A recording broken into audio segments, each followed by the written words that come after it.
آپ کی والدہ کا تعلق کیونکہ فرانس سے تھا، ایک یوزلی ایسا پاکستان میں تو پاکستانی امائیں ہوتی ہیں، جی جی تو آپ نے ہماری امائیں بھی دیکھی ہیں، پاکستان کی امیاں بھی دیکھی ہیں. ایک فرینچ امی کا ایک پاکستانی امی سے اگر کمپیریزن کیا جائے، ماؤں کا کمپیریزن تو نہیں ہو سکتا، مگر کچھ چیزیں ہمارے یہاں انیٹ ہوتی ہیں ہماری خواتین میں کہ فار ایگزامپل کسی لڑکی کی امی ہوتی ہے زندگی بھر، اسپیشلی ہمارے دور میں، کہ بیٹا یہ پکنک میں جانا ہے تو شادی کے بعد جانا، سانس لینی شادی کے بعد لینا، یہ اس طرح کی ٹریننگ ہوتی ہے نا.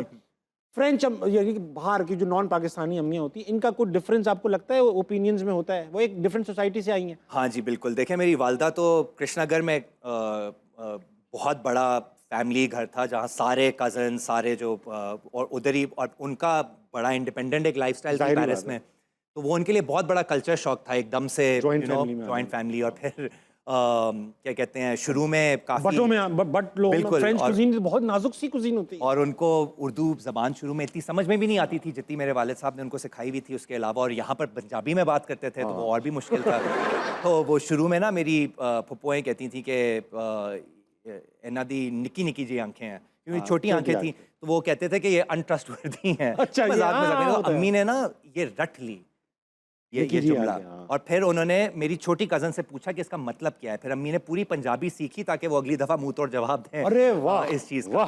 منہ توڑ تو خیر بہت سخت ایسا کچھ جواب کہ جواب دیں. تو انہوں نے نا میرے خیال سے پاکستانی جو مائیں ہیں ان کا اور پاکستانی کلچر ہے ان کا جو بیسٹ ہوتا ہے نا وہ انہوں نے ایکسٹریکٹ کیا.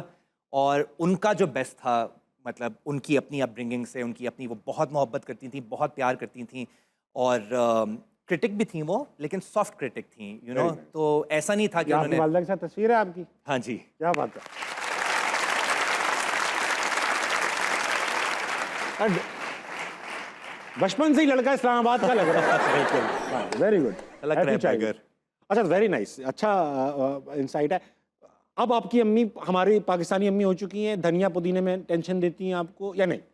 ان کی 2006 میں وفات پا چکی ہے، تو کافی بڑا لاس تھا ہمارے لیے، کیونکہ آبویسلی وہ کلو تھیں جو ہماری ناٹ جسٹ ہماری ادھر کی ہماری امیڈیٹ فیملی بلکہ ہماری ساری جو ایکسٹینڈیڈ فیملی جو کہ سب لاہور میں رہتی ہے ان کے لیے بھی. آئی تھنک کہ آپ ہر ماں کے بارے میں یہی سوچتے ہیں کہ وہ دنیا کی سب سے اچھی ماں ہیں اور یو نو ان جیسا کوئی بھی نہیں ہے. بٹ بہت امیزنگ تھا جب میں دیکھتا ہوں کہ انہوں نے 65 کی وار میں بھی شی واز ہیئر، 71 کی وار میں بھی شی واز ہیئر، حالانکہ ان کو ایکسٹراڈائٹ کرنے کا اپرچونیٹی تھی، اور but she stayed here. She actually help the Pakistani government at that time as well.